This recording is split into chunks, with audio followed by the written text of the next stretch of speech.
এই দেখুন হাতে দিয়ে পুরো গুড়িয়ে যাচ্ছে। এইরকম গরম গরম পকোড়া যদি চা থাকে সঙ্গে তাহলে তার কোনো কথাই নয়।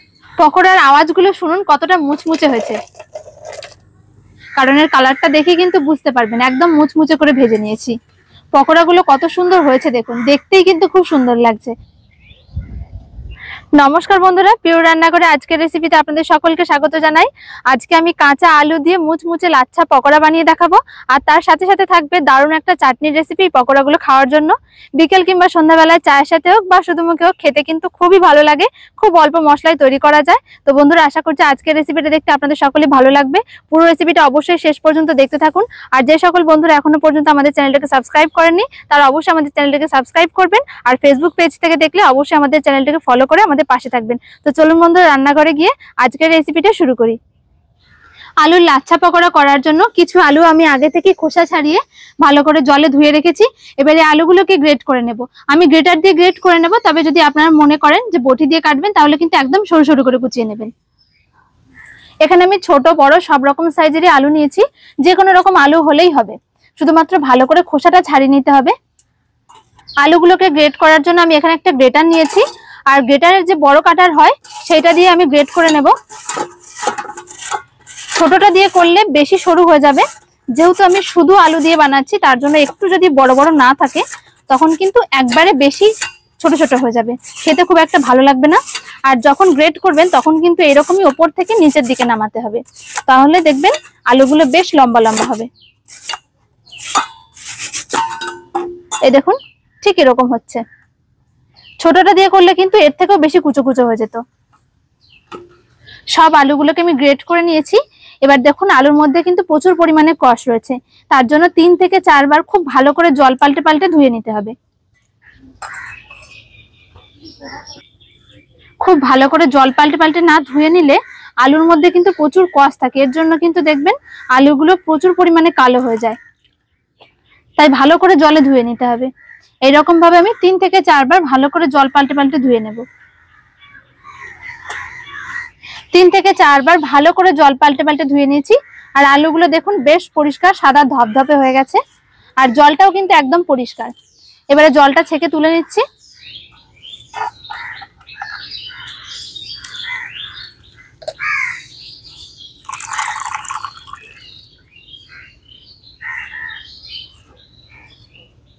এখানে আমি একটা ছিদ্রওয়ালা ঝুড়ি নিয়েছি, এর উপরে আমি আলুগুলোকে দিয়ে দিচ্ছি। এতে করে আলুর মধ্যে যে জলটা রয়েছে সেটা যেমন ঝরে যাবে, তেমন আলুগুলো একটু ঝরঝরে হয়ে যাবে।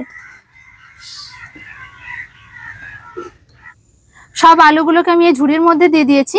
ওপর দিয়ে একটা ঢাকা দিয়ে দেবো, তা না হলে আলুগুলো ওপর থেকে বেশি শুকনো হয়ে যাবে। যতক্ষণে আলুগুলো থেকে জল ঝরে যাচ্ছে ততক্ষণে আমি চাটনিটা বানিয়ে নেব। চাটনি তৈরি করার জন্য আমি এখানে একটা ক্যাপসিকাম এরকম গোল গোল করে কেটে নিয়েছি, আর তার সাথে একটা টমেটো নিয়েছি। টমেটোগুলোকেও এইভাবে গোল করে কেটে নিয়েছি কয়েক কোয়া রসুন আর কয়েকটা শুকনো লঙ্কা। যেমন ঝাল খাবেন সেরকম শুকনো লঙ্কাটা দেবেন। আর যদি বাড়িতে ক্যাপসিকাম না থাকে তখন কিন্তু শুধুমাত্র টমেটো, শুকনো লঙ্কা, রসুন দিয়েও করে নিতে পারেন। এবারে এক এক করে আমি এই শুকনো কড়াইয়ের ওপরে সবগুলোকে দিয়ে দেবো। এপিট ওপিট ভালো করে একটু সেঁকে নেব।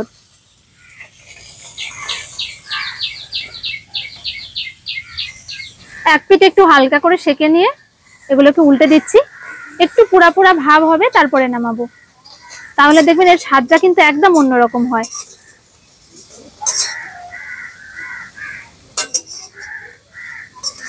সবকিছুকে খুব ভালো করে সেঁকে নিয়েছি, আর দেখুন এগুলোর গায়ে গায়ে বেশ একটা পুরা পুরা ভাব এসছে। এটার জন্যই কিন্তু চাটনিটা খেতে বেশি ভালো লাগবে।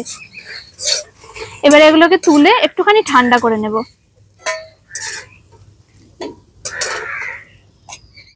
2-1 মিনিট মতন একটুখানি ঠান্ডা করে নিয়েছি। এবার এগুলোকে আমি মিক্সির জারের মধ্যে দিয়ে খুব ভালো করে একটা পেস্ট তৈরি করে নেব।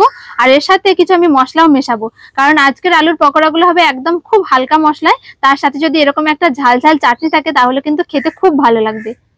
একটা মিক্সির জার নিয়েছি, এর মধ্যে এবার এগুলোকে সবকিছু দিয়ে দেবো। এর সাথে কিছুটা ধনেপাতা দিচ্ছি, স্বাদ মতো লবণ দিয়ে দিচ্ছি। এর সাথে আমি এখানে নিয়েছি 1 চামচ আমচুর পাউডার। যদি আমচুর পাউডার ঘরে না থাকে তাহলে কিন্তু গরম মশলা কিংবা চাট মশলাও দিয়ে দিতে পারেন। এবার এগুলোকে বেটে নেওয়ার জন্য আমি 4 চামচ মতন জল দিয়ে দেব। খুব বেশি জল দিলে কিন্তু ভালো লাগবে না। এবারে খুব ভালো করে পেস্ট তৈরি করে নেবো, একদম মিহি করে। চাটনিটাকে আমি খুব ভালো করে মিহি করে বেটে নিয়েছি। এবারে আমি সব শেষে এর মধ্যে একটুখানি পাতিলেবুর রস দেবো, তাহলে একটু টক ভাব আসবে আর খেতে খুব ভালো লাগবে। পকোড়া খাওয়ার জন্য চাটনি পুরোপুরি তৈরি হয়ে গেছে। চাটনিটা তৈরি করতে করতে এদিকে আলু থেকেও বেশ জলটা ভালোভাবে ঝরে গেছে। এবার আমি পকোড়া তৈরি করার জন্য আলুটাকে রেডি করে নেব। আর আজকে কিন্তু আমি একদম হালকা মশলায় করব, চাইলে কিন্তু এখানে আপনারা নিজেদের পছন্দের মতন মশলা দিয়ে দিতে পারেন। আলুটাকে আমি একটা গামলার মধ্যে নিয়ে নিচ্ছি মাখার জন্য। আর এই আলুগুলো দেখুন আগের থেকে কিন্তু বেশ ঝরঝরে হয়ে গেছে। এবার আলুর মধ্যে কিছু মশলা মিশিয়ে দেবো। প্রথমেই দিয়ে দিচ্ছি স্বাদ মতো লবণ। এর সাথে আমি এখানে কিছু কাঁচা লঙ্কা নিয়েছি, আর এই লঙ্কাগুলোকে বীজ বের করে এরকম লম্বা লম্বা করে কেটে নিয়েছি, তাহলে আলুর সাথে মিশে যাবে আর দেখতেও ভালো লাগবে। দিয়ে দিচ্ছি কিছুটা ধনেপাতা কুচি।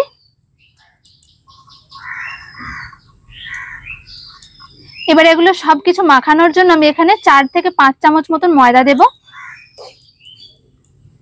যদি লাগে তখন পরে আবার দেওয়া যাবে। প্রথমে আমি 5 চামচ দিয়ে দিলাম।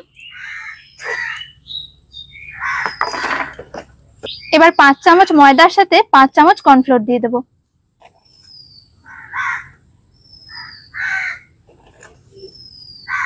আমি এখানে কোনো রকম বেসনের ব্যবহার করব না।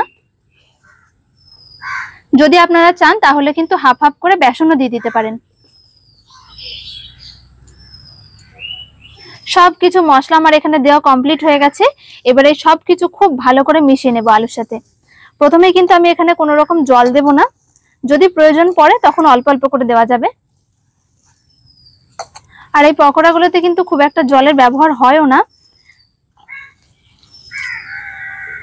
5 চামচ কর্নফ্লাওয়ার আর 5 চামচ ময়দা দিয়েছিলাম, তবে দেখুন খুব একটা কিন্তু ভালোভাবে মেশেনি, কারণ এখানে আরো কিছুটা দেওয়ার প্রয়োজন আছে।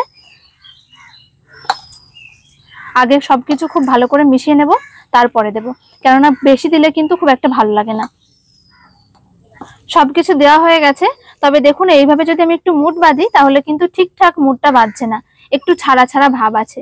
তার জন্য আমি আরো ওই সমান পরিমাপে ময়দা আর কর্নফ্লাওয়ার দেবো। আবারও 3 চামচ ময়দা আর 3 চামচ কর্নফ্লাওয়ার দিয়ে খুব ভালো করে মেখে নিচ্ছি। মাখতে মাখতে বুঝতে পারবেন একটা আঠালো ভাব আসবে আলুগুলোর মধ্যে।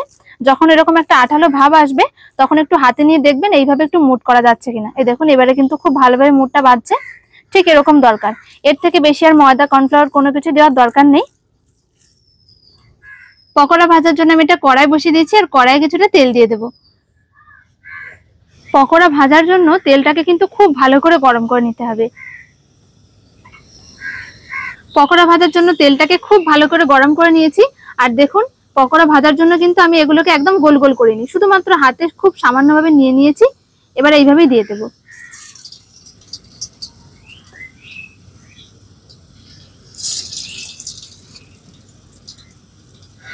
আর পকোড়াগুলো খুব একটা বড় বড় দিচ্ছি না,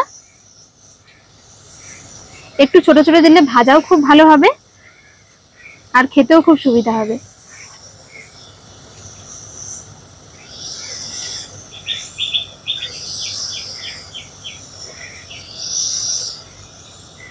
এই পকোড়াগুলো ভাজতে একটু সময় লাগে, তবে একটু সময় নিয়ে ভাজলে কিন্তু খুব সুন্দর মুচমুচে হয়।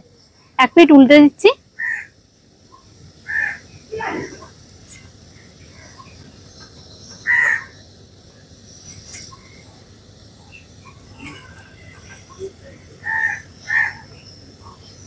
এই দেখুন আস্তে আস্তে কিন্তু কালারটা পাল্টাতে শুরু করেছে। যত সময় নিয়ে ভাজবেন তত কিন্তু মুচমুচে হবে।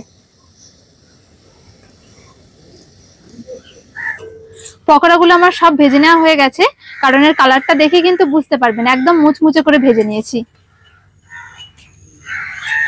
দেখতে কতটা সুন্দর লাগছে দেখুন। বেসন দিয়ে ভাজলে কিন্তু খুব তাড়াতাড়ি ভাজা হয়ে যায়, তবে তার স্বাদ আর এই পকোড়ার স্বাদ কিন্তু আকাশ পাতাল তফাৎ। খুব সুন্দর লাগে এই পকোড়াগুলো খেতে। পকোড়াগুলো কত সুন্দর হয়েছে দেখুন, দেখতেই কিন্তু খুব সুন্দর লাগছে, তেমনই কিন্তু খেতেও দারুণ লাগে। বাকি পকোড়াগুলো একইভাবে ভেজে নিচ্ছি। তেলটা দেখুন ঠিক এরকম হাই হিটে গরম থাকতে হবে। আর খেয়াল করলে বুঝতে পারবেন পকোড়াগুলো দেওয়ার সময় কিন্তু আমি মুঠো মুঠো করে দিচ্ছি না, এরকমই হালকা ভাবে দিয়ে দিচ্ছি তেলের উপরে। বাড়িতে হোক কিংবা দোকান থেকে নানান ধরনের কিন্তু আমরা পকোড়া কিনে খেয়েই থাকি, তার স্বাদ একরকম আর এই আলুর পকোড়ার কিন্তু স্বাদটা একেবারে অন্য, খেতে কিন্তু দারুণ লাগে। আপনারা যারা কোনোদিন বাড়িতে বানিয়ে খাননি তারা কিন্তু অবশ্যই করে একবার এই আলুর পকোড়াটা বাড়িতে বানিয়ে খেয়ে দেখবেন। উপকরণও খুব কম লাগে, খুব অল্প মশলায় বানানো হয়ে যায়। আর এই অল্প মশলায় বানিয়েছি বলে হয়তো আপনাদের মনে হতে পারে যে কেমন লাগবে, তবে আপনারা এইভাবে একবার বাড়িতে খেয়ে দেখবেন বানিয়ে, দারুণ লাগে খেতে।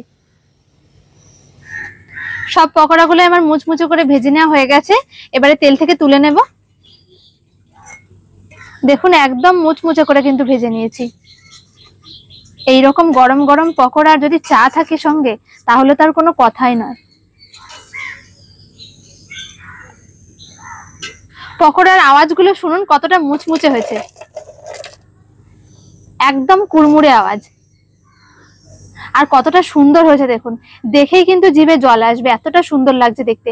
কোনো প্রকার হলুদ লঙ্কার গুঁড়ো কিছুই দিইনি, তারপরেও দেখুন ভাজার পর কালারটা কতটা সুন্দর হয়েছে। সব পকোড়াগুলো ভাজার পর দেখুন দেখতে কতটা সুন্দর হয়েছে, আর তেমনই কিন্তু খুব সুন্দর মুচমুচে হয়েছে। এই দেখুন হাতে দিয়ে পুরো গুড়িয়ে যাচ্ছে। এরকম মুচমুচে পকোড়া চায়ের সাথে খেতে কিন্তু দারুণ লাগবে। শুধুমাত্র কাঁচা আলু দিয়ে কত কম উপকরণে কম মশলায় এই পকোড়াগুলো বানালাম তা তো আপনারা দেখলেনই। আর কম মশলায় বানিয়েছি বলে কিন্তু আমি চাটনিটা ঝাল ঝাল করেছি যাতে করে খেতে ভালো লাগে। তবে সস দিয়েও খেতে পারেন, চায়ের সাথেও খেতে পারেন, যেভাবে খাবেন সেভাবেই কিন্তু ভালো লাগবে। তো বন্ধুরা আশা করছি আজকের রেসিপিটা দেখতে আপনাদের সকলের ভালো লেগেছে। ভালো লাগলে অবশ্যই লাইক করবেন আর ভিডিওটা সকলের কাছে শেয়ার করবেন, আর আমাদের চ্যানেলটা সাবস্ক্রাইব করে অবশ্যই আমাদের পাশে থাকবেন। দেখা হচ্ছে পরের ভিডিওতে। সকলে ভালো থাকবেন, সুস্থ থাকবেন, ধন্যবাদ।